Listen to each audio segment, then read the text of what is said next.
지난 수년 동안 강남 비전교회 한재욱 목사님께서 저에게 칼럼을 매일 보내주십니다. 오늘 아침에 제가 보니까 겨울 이야기가 잠시 이렇게 써 있어서 제가 여름나라에 있다가 겨울나라에 와서 지내는데 굉장히 춥더라고요. 그래서 보내주신 칼럼이 또 관심이 가서 제가 잠시 읽어드리고 오늘 말씀을 나누고자 합니다. 좋은 날이라는 유한진 님의 시입니다. 그림엽서 한 장 띄우며라는 책에 나오는 구절이라고 하는데요. 겨울은 밤이 길어서 좋다. 저혈압이라서 유난히 추위를 타는 내가 겨울을 참아낼 수 있는 단 하나의 이유도 긴 밤이 있기 때문이다. 따스한 불빛의 알전등을 낮게 켜고 작은 경상을 끌어당겨 앉으면 나는 왕비보다 행복해진다. 밤새도록 불을 켜놓아도 미안하지 않는 한 칸 방을 독차지하는 행복. 아무리 오래 앉아서도 내일 일찍 일어날 걱정을 하지 않는 행복. 나만의 긴 시간 그 누구의 방해도 없는 나만의 행복을 누릴 수 있는 밤이 길어 좋은 겨울. 이런 이제 글을 올리셨어요. 겨울은 추워서 싫고 여름은 더워서 싫다고 말씀하시는 분들이 계십니다.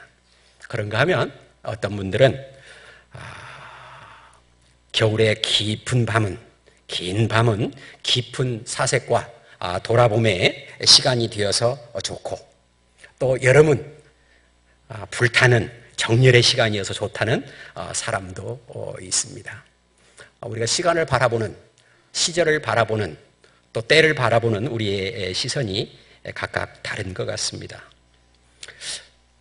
영국의 천재 시인인 레이슨 레만이라는 분이 계신데 그분이 쓴 시도 제가 잠시 읽어드릴까 합니다. 프레젠트 텐스라고 현재 시제라고 제목이 된 시입니다. 봄이 왔네. 그러나 나는 여름을 기다렸지. 그 따뜻한 햇살과 화려한 외출을. 여름이 되었네. 그러나 나는 가을을 원했네. 화려한 단풍 그리고 신선한 공기를. 가을이 왔네. 그러나 내가 원하는 건 겨울이었지. 아름다운 눈, 성탄의 기쁨. 마침내 겨울이 왔어. 그러나 나는 봄을 기다렸네. 그 따뜻함과 그 자연의 눈부신 소생함을. 어린 시절 나는 어른됨을 기다렸네. 그 자유함, 그 존경스러운 의젓함을. 20대의 계절, 나는 30대를 기다렸네.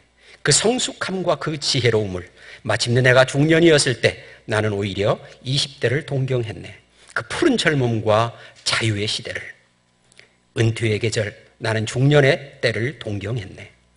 그 정성 어린 때, 땀 흘려 생의 한계에 도전했던 그때를. 이제 나의 삶은 끝날 시점. 나는 내가 원했던 것을 아무것도 얻지 못했다네. 시인은 시를 통해서 우리가 현재 누리고 있는 이 시간, 이 시점이 가장 아름다운 시간이고 가장 감사해야 되는 시간이라고 시를 통해서 우리에게 말하고 있습니다. 주님께서 주신 이 시간, 사랑하는 성도님들과 함께 말씀을 나눌 수 있고 사랑하는 성도님들의 얼굴을 다시 뵐 수 있는 이 귀한 시간이 저에게는 지금 가장 소중한 시간이고 가장 행복한 시간임을 고백합니다. 사랑하는 모든 성도님들에게 또 성도님들이 삶 속에 우리 아름다운 교회는 특별한 의미로 마음속에 자리하고 있으리라고 믿습니다. 특별히 선교사의 삶을 저에게는 더욱 특별한 의미가 있습니다. 제가 벌써 선교지에 나간 지 이제 10년 차입니다. 그런데 오래 해외에 나가 살다 보니까 언제든지 꼭 필요한 것이, 그리고 늘 마음속에 생각나는 것이 뭐냐면 언제라도 그리워할 수 있는 곳, 언제라도 돌아가면 내 고향집처럼 갈 수 있는 곳, 그리고 언제나 같은 꿈을 꾸며 함께하는 사랑하는 지체들이 있는 곳, 언제나 반갑고 정겹게 맞아주는 낯설지 않은 얼굴들이 있는 곳, 그런 곳으로 우리 아름다운 교회는 제 마음속에 자리 잡고 있습니다. 그래서 늘 감사한 마음입니다. 성도님들은 이런 수식어들이 그렇게 큰 감흥이 없을 수 있어요. 늘 대하는 상황이고, 늘 만나는 분들이고, 늘 언제든지 전화 한 통하면 식사할 수 있고 만날 수 있는 그런 상황이니까. 그런데 선교에서 오래 살다 보면 그러한 마음들이, 그러한 곳이 있다는 것이 그렇게 중요하게 여겨집니다. 그런 의미에서 저는 행복한 사람이고요. 그래서 저는 행복하고 즐거운 마음으로, 그리고 우리 담임 목사님의 가르침처럼 바르게 사역하려고 늘 스스로를 돌아보며 살고 있습니다. 우리 성도님들은 여러 번 들으셨겠지만 담임 목사님이 늘 잘하려고 하지 말고 바르게 하라는 말씀을 하셨어요. 지난 월요일 가나지방회가 있었는데, 저희 교회에서 있었는데, 그때 모임에서도 담임 목사님께서 그 말씀을 하셨어요. 잘하려고 하지 말고 바르게 해야 된다. 특별히 하나님의 부르심을 받은 사역자로서 너무 소중한 말씀입니다. 제 사역의 모토로 늘 가슴에 새겨져 있습니다. 그리고 제 마음에는 사랑하는 성도님들에 대한 감사하는 마음이 항상 있습니다. 많이 부족하고 모자라는 이 종에게 늘 한결같은 마음과 사랑으로 함께 해주시고 동역해 주시는 사랑하는 성도님들께 깊은 감사를 드립니다. 작년에 교회 리모델링을 할 때도 성도님들이 헌금해 주시고 또 우리 집사님들 오셔서 애써 주시고, 또 의료팀으로 오셔서 사역해 주시고, 또 금년 초에는 제가 처음으로 만 9년 만에 사랑하는 성도님들이 헌물해 주신 새 자동차도 제가 받아서 지금 사역에 아주 잘 활용하고 있습니다. 그 사랑과 기대에 어긋나지 않도록 신실하게 그리고 열심히 최선을 다해서 사역할 것을 약속을 드립니다. 말씀을 우리가 함께 나누기 전에 잠시 기도하고 사진을 몇 장 본 다음에 함께 말씀을 나누도록 하겠습니다. 잠시 기도하겠습니다. 사랑하는 주님, 감사합니다. 복되고 아름다운 시간 주님께서 허락하셔서 사랑하고 또 보고 싶고 늘 그리워하던 귀한 교회에서 귀한 얼굴들을 대하며 귀한 말씀을 함께 나눌 수 있는 복된 시간 허락하신 주님을 찬양합니다. 이 시간을 통하여 우리가 동일한 비전을 나누고 동일한 꿈을 꾸며 하나님이 주시는 복된 말씀으로 하나 되기를 소원합니다. 주님, 통행하여 주옵소서. 부족한 종의 입술을 주장하여 주옵소서. 예수님의 이름으로 감사하며 기도하옵나이다. 아멘. 우리 사진을, 제 사역에 관련된 사진을 몇 장 보도록 하겠습니다. 지금 화면에 보이는 사진이 저희 메단 안디오키아 거레자라는 말은 인도네시아 말로 교회라는 말입니다. 인도네시아 말은 항상 뒤에서부터 번역을 해야 됩니다. 항상 완전히 순서가 반대예요. 그래서 우리식으로 얘기하면 메단 안티오키아 침례 교회입니다. 거레자 바프티스 안티오키아 메단, 저희 교회고, 지난 부활절날 예배드린 다음에 앞에 나와서 함께 찍은 사진입니다. 다음 보겠습니다. 예배 장면입니다. 다음요. 이것도 우리 함께 예배 드리는 장면이고요. 다음 보겠습니다. 다음 장면 보겠습니다. 저희가 지난 8월에 저희 교회가 이제 이달 12월 25일이면 교회 개척 만 3년입니다. 저희가 12월 25일 날 교회를 개척했기 때문에 만 3년인데 지난 8월에 처음으로 부흥회를 했습니다. 광주에서 세 분 목사님이 오셔서 말씀을 전해주셨고, 또 필리핀에서 두 분 목사님이 오셔서 5분 목사님이 오셔서 은혜롭게 부흥회를 함께 했었습니다. 그 장면입니다. 다음이요. 예. 다음 보겠습니다. 예. 이거는 저희가 금년에 2차례 침례식을 했는데요. 첫 침례식이 5월 달에 있었습니다. 7분의 저희 성도님들이 침례를 금년에 받았습니다. 그런데 안타깝게도 가운데 앉아 계신 저 할머님 계시죠? 한가운데 계신 할머님이 계세요. 연세가 80세이신데 그분이 5월에 침례를 받으시고 지난달에 돌아가셨어요. 제가 가서 3일간 장례를 이렇게 치루었습니다. 다음 보겠습니다. 예, 저희 교회에 6개의 목장이 있습니다. 예배 시간에 저희 목자들이 특별 찬양을 하는 모습입니다. 예, 이거는 금요일 날 목장 예배 드리고 있는 모습입니다. 보통은 저렇게 바닥에 뭐라고 그러나요? 돗자리 같이 생긴, 플라스틱 돗자리 같이 생긴 옛날에 우리가 썼던, 보통 그걸 다 깔고 그 위에 앉아서 저렇게 예배를 드립니다. 다음이요. 저희 목장에서도 모이면 바로 식사를 먼저 합니다. 근데 저희는 보통은 탁자나 이런 데서 먹지 않고요. 저렇게 바닥에 깔아서 조그만 접시에 음식들을 함께 담아서 이렇게 먹습니다. 그리고 손으로 먹습니다. 인도네시아는 지금도 다 이렇게 손으로 먹습니다. 저도 손으로 음식을 아주 잘 먹어요. 다음 보겠습니다. 저희 매단에서는 한 20여 분의 선교사님들이 계신데, 저희들은 매달 한 번씩 모여서 함께 기도하고 사역을 나누고 서로 격려하고 그런 모임을 매달 한 번씩 갖습니다. 지금은 제가 매단 선교사회 회장으로 섬기고 있습니다. 다음 보겠습니다. 예, 에디씨 가족 침례 모습입니다. 지난 7월 달에 침례를 저 가족만 별도로 침례식을 했는데, 오른쪽에 제 옆에 서 있는 에디 씨는 불교 신자입니다. 오래된 불교 신자입니다.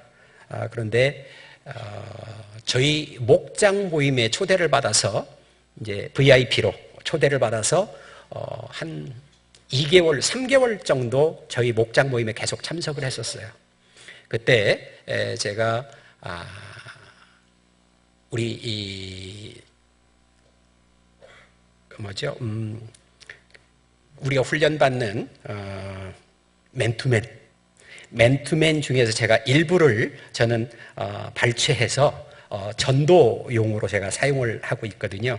그런데 그 말씀을 제가 한 3주 정도를 계속해서 나누었는데, 그분이 예수를 믿기로 결심을 하셨어요. 그리고 나서 한 달쯤 지나서 본인이 침례를 받겠다고 말씀하셔서 저 온 가족이 함께 침례를 받았습니다. 다음 보겠습니다. 예, 그 집 둘째 딸 이름이 엘란데 침례하는 모습이고, 저기는 이제 어떤 집, 저희 동네에 부잣집에 수영장이 딸린 집이 있는데 그 집에 가서 빌려서 침례를 했습니다. 예, 다음 보겠습니다.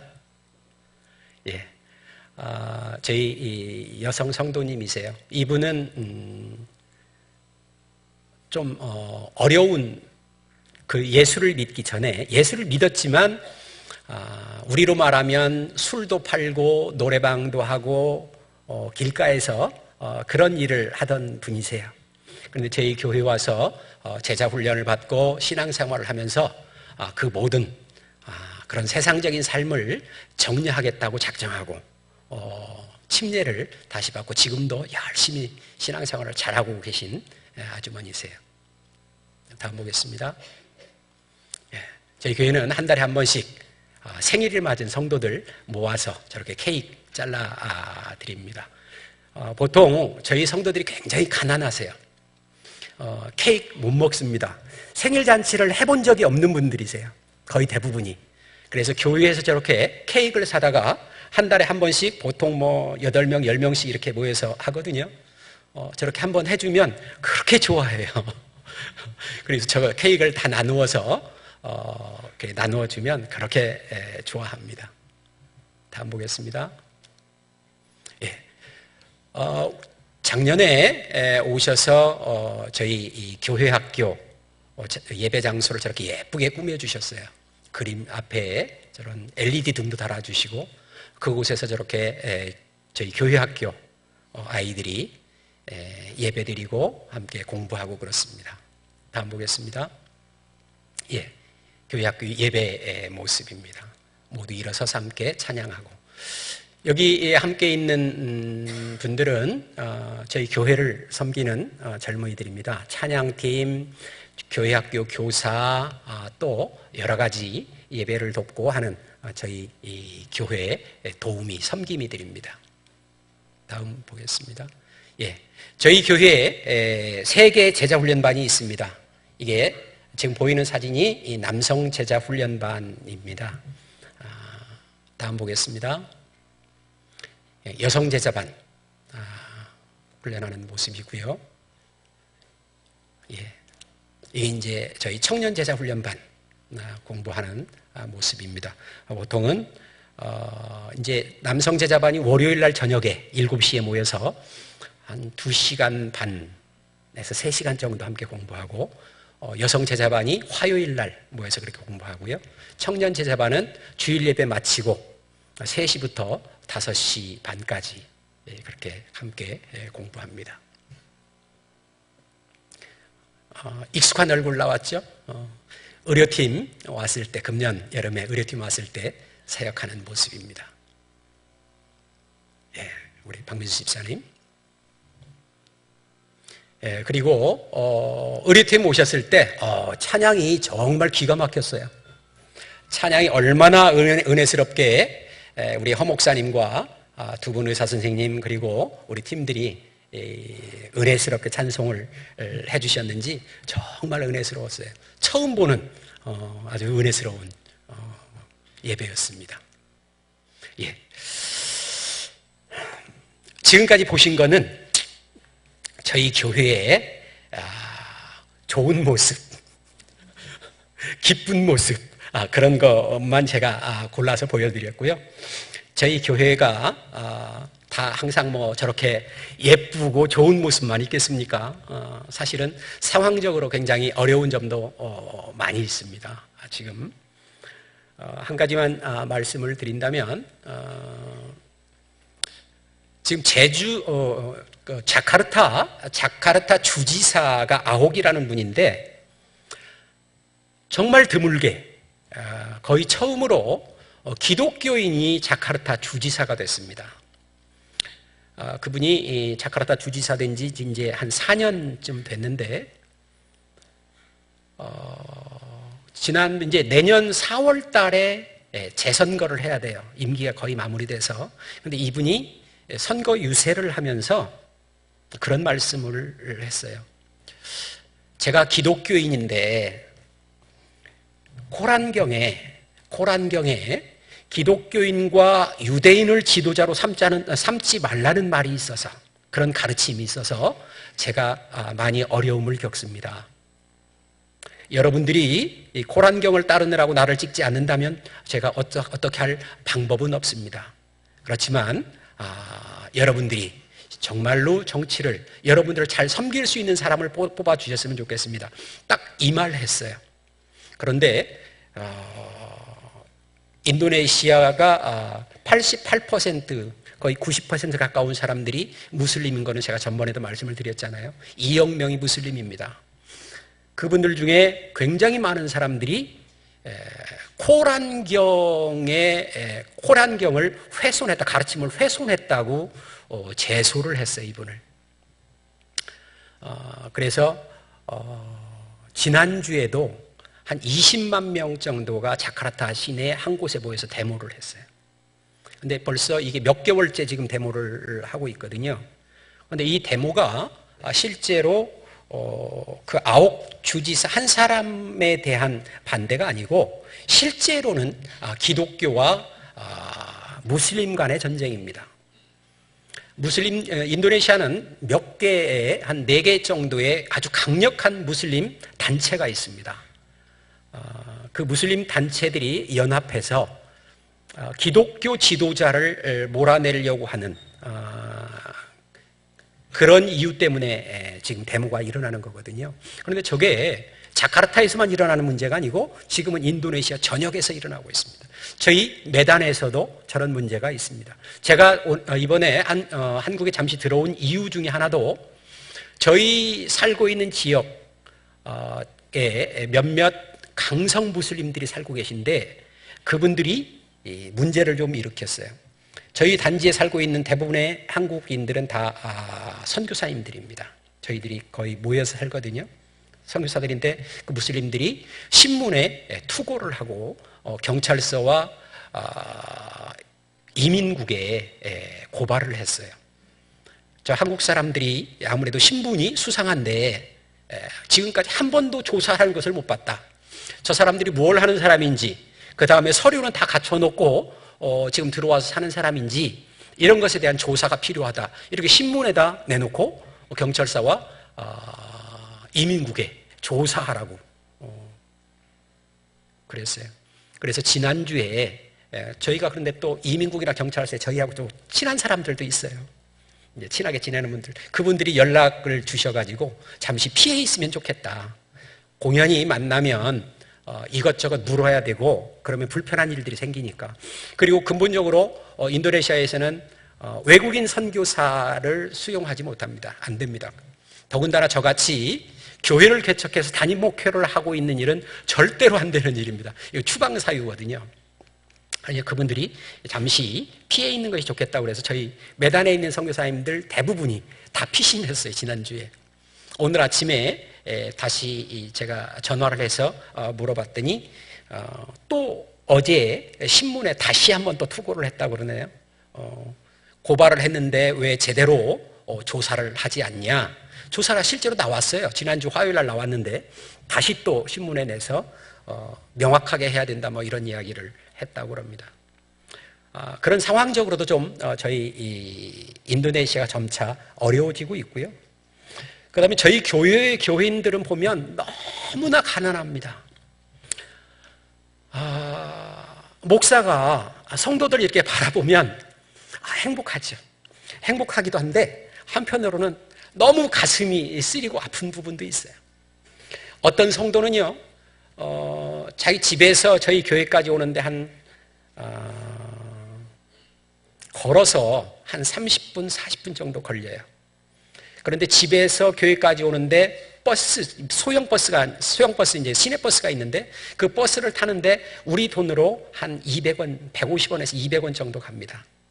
근데 그 돈이 없어서 40분 동안 걸어서 오세요. 저희 교회까지. 걸어서 오세요.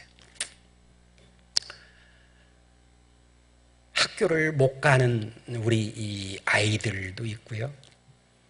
정말 밥을 못 먹어서 제 아내가 매달 쌀을 이렇게 가져다 주는 집도 있고요. 저희 실제로 보면 정말 안타까운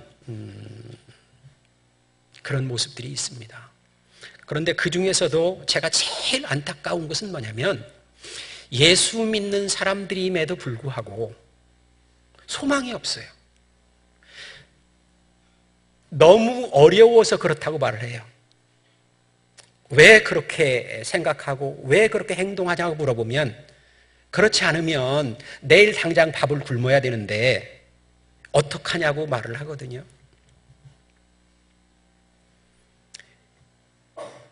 그런 어려움 때문에 저희 성도들 중에도 지금도 마약에 관련되어 있는 사람도 있고요. 저희 성도 중에 노름하는 사람들도 있어요. 지금도 있어요. 제자 훈련하면서 그것이 조금씩 변해가고 있는 모습을 보기는 하지만 그런 사람들도 있고요. 깨어진 가정이 너무 많습니다. 정상적인 가정보다 깨어진 가정이 훨씬 많습니다. 아이들이 제일 선교사로서 가슴 아픈 것은 초등학교, 중학교, 고등학생들이 소망이 없는 거예요. 소망이 없는 거예요. 미래에 대한 비전과 꿈을 꿀 수 없는 거예요. 지금도 젊은이들이 직장을 찾기가 하늘의 별 따기이기 때문에 그런 꿈이 없습니다. 그래서 그 아이들이 술을 마시고 마약을 하고 또 노름을 하고 사회 어두운 곳으로 뛰쳐나갑니다.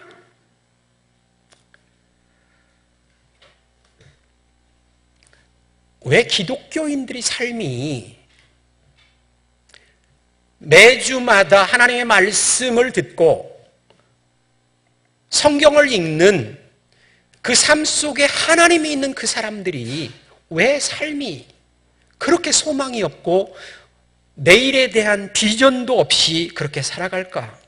기독교인들임에도 불구하고, 예수 믿는 사람임에도 불구하고, 오히려 무슬림들은요, 그 사람들은 구원론이 철저하게 행위론입니다.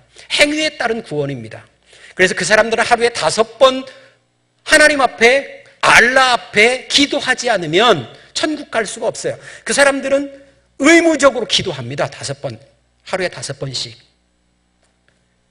그 사람들은 자기들이 돈이 없어도 돈을 구걸하는 거지들이 있으면 자기 돈을 나누어서 우리 돈으로 100원, 200원이라도 나누어 줘야 돼요. 왜 그러냐면 그게 천국 가는 조건 중에 하나예요. 조건 중에 하나. 그래서 천국에 대한 소망이 삶의 모습으로 보면 오히려 무슬림들이 기독교인들보다 더 천국에 대한 소망이 있나 보다, 그런 생각이 들 때도 종종 있어요. 예수 믿는 사람들은 그냥 예수 믿으면, 예수님을 마음에 영접만 하면 천국 간다고 인도네시아에서도 그렇게 가르치기 때문에 별로 그렇게 노력하지 않습니다. 자기 삶을 돌아보지도 않아요. 그리고 천국에 대한 소망도 없어요. 비전도 없습니다. 그냥 오늘 내일 살다가 나중에 하늘나라에 가게 되면 내가 천국 가겠지 하는 마음으로 그냥 그렇게 살아요. 미래에 대한 소망이 없습니다. 많은 이들은 자신들에게 꿈이 없다고, 꿈을 잃었다고 말을 합니다. 제가 묻고 싶습니다. 우리 한국의 예수 믿는 분들, 그리스도인들은 다를까요? 우리 이 땅에서 살아가고 있는 이 삶의 어려움과 천국의 소망을 놓고 볼 때 우리는 이 땅에서 살기 위해 애쓰는 노력보다 우리가 천국에 대한 소망이 훨씬 더 커서 날마다 즐겁고 행복하게 살고 있을까요?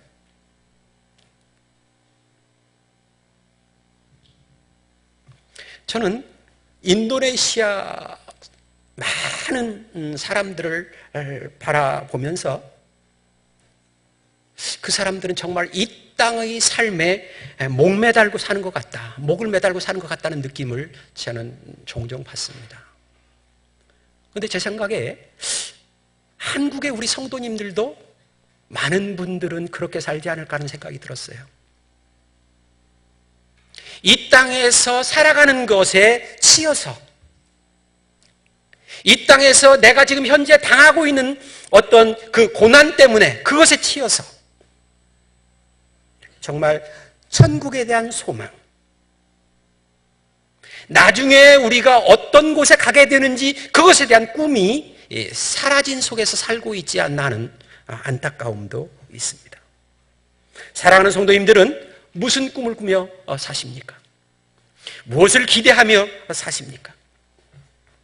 오늘날 많은 기독교인들이 하나님에 대한 신뢰를 잃어버리고 흔들거리고 있는 모습을 봅니다. 그 이유가, 그 원인이 무엇일까요? 첫째는 죄송한 말씀이지만 이 땅에 소위 말씀을 전하고 가르치는 영적 지도자들이 천국 소망을 제대로 가르치지 않는 이유가 한 가지가 있다고 생각이 됩니다. 나쁜 의미가 아닙니다. 이 땅에서 땅끝까지 이르러서 우리가 선교해야 되고 복음을 전해야 된다고 가르칩니다. 그리고 이 땅에서 예수 믿는 사람으로서 하나님이 주시는 축복을 누리며 살아야 된다고 가르칩니다. 맞습니다. 맞습니다. 그런데 우리의 삶이 그게 다입니까?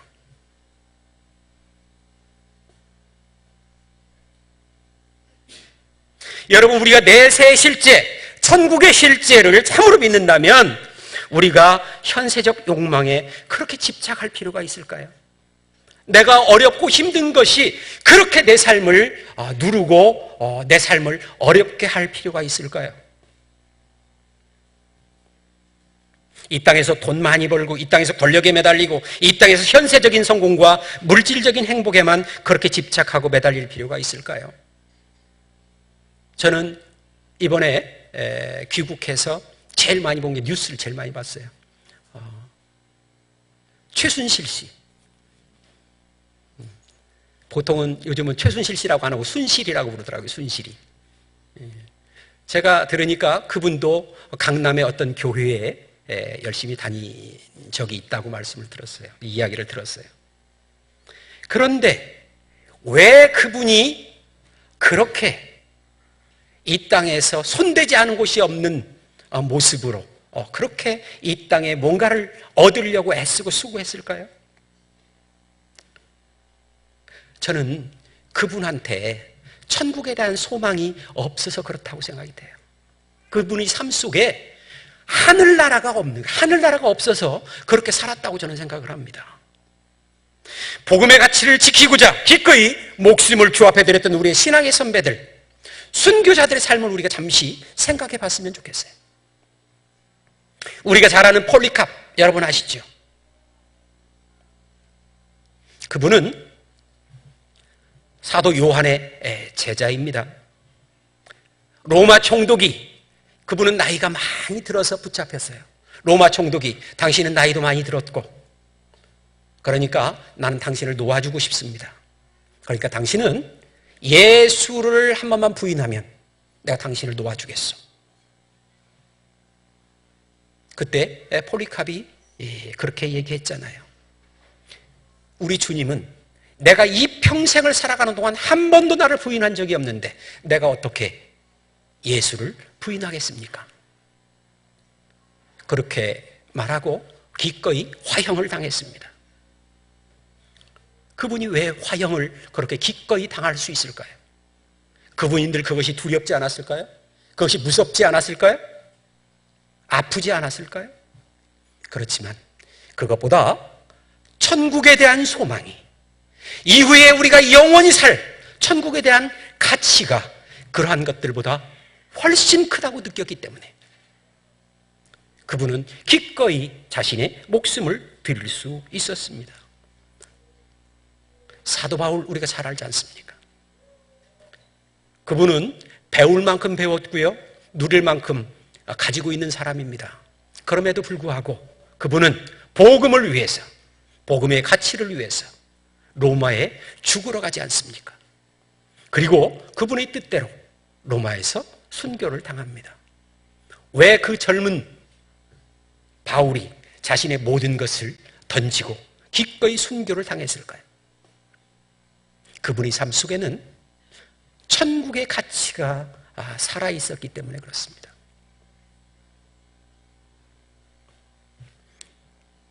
예수님의 제자들, 요한을 제외하고 나머지 다 순교를 당했지 않습니까?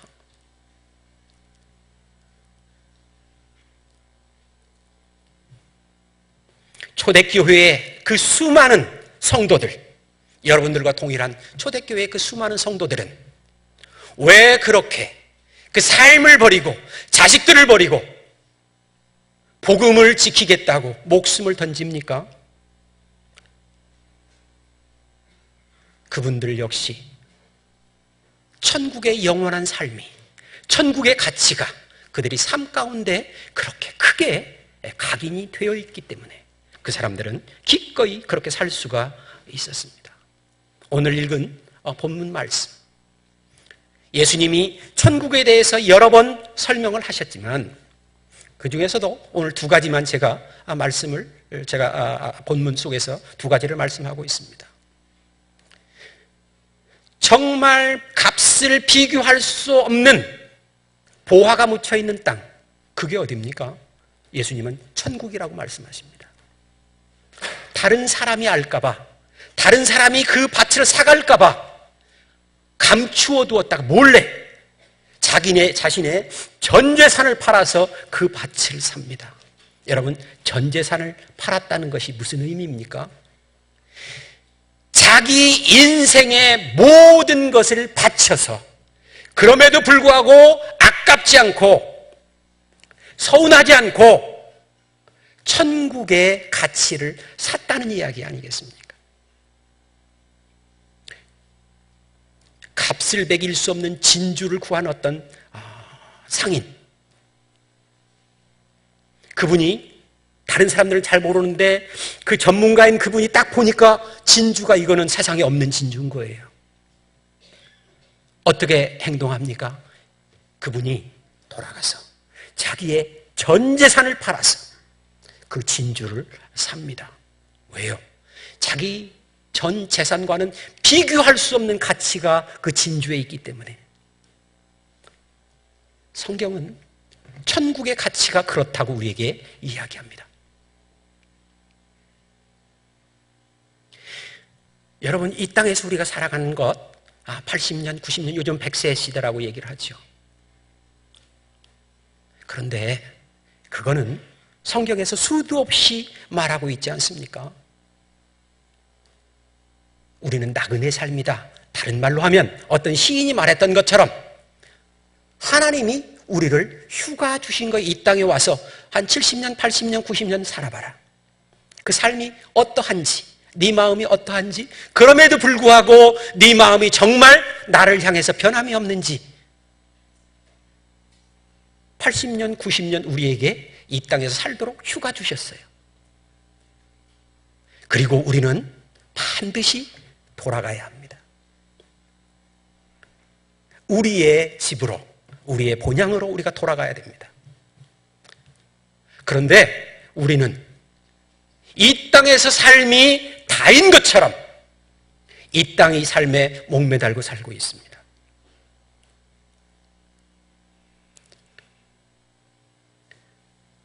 저는 인도네시아에서 선교사로 사역하면서 가장 안타까운 것이 그분들이 삶이 그렇게 어렵고 힘든 이유가 천국에 대한 소망이 없기 때문이라고 저는 확신합니다.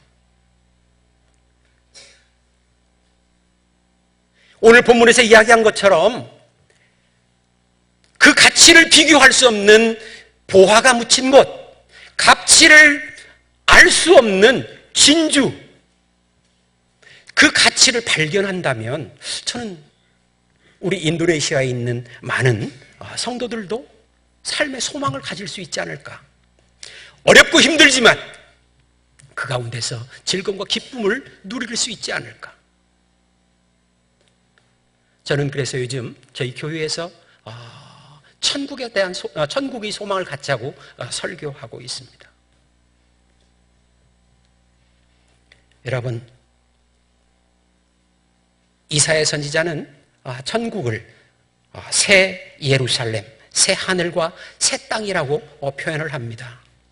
그 새 하늘과 새 땅은 다른 사람들이 아니라 주의 백성들을 위해 예비된 곳이라고 말합니다.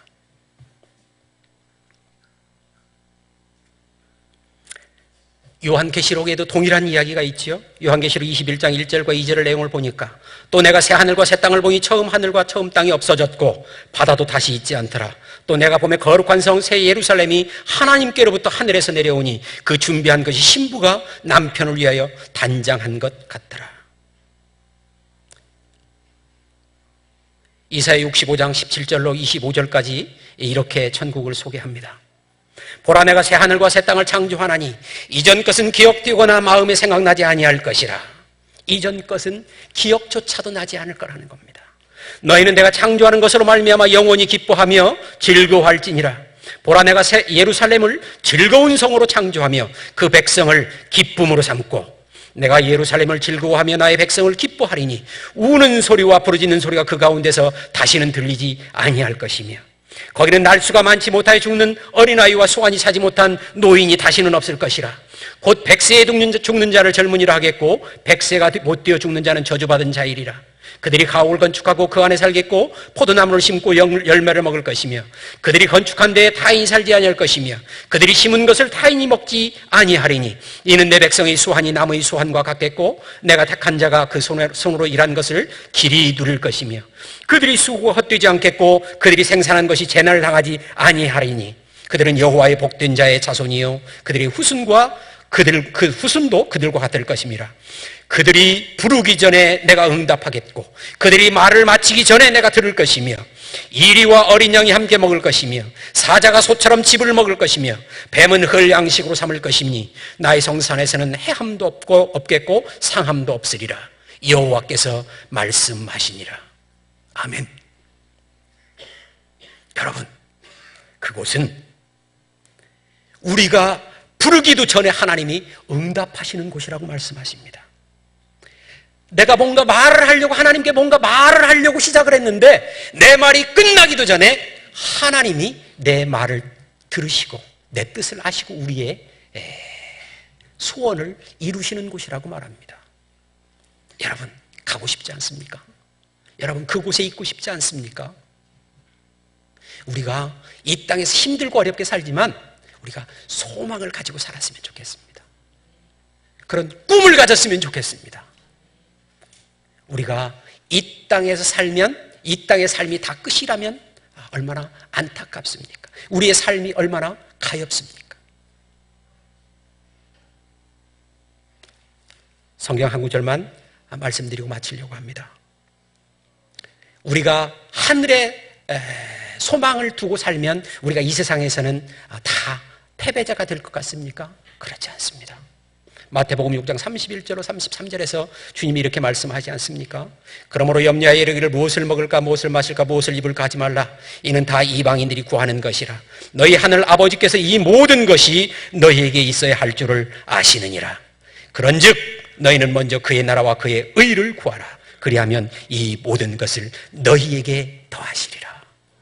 아멘. 함께 기도하겠습니다. 사랑하는 주님, 감사합니다.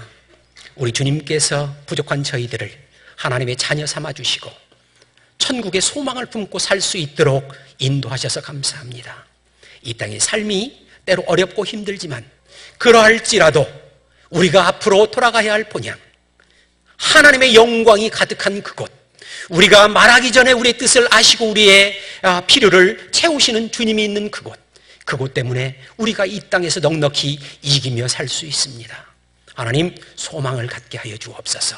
이 세상을 넉넉히 이기며 살게 하여 주옵소서. 예수 그리스도의 이름으로 감사하며 기도하옵나이다.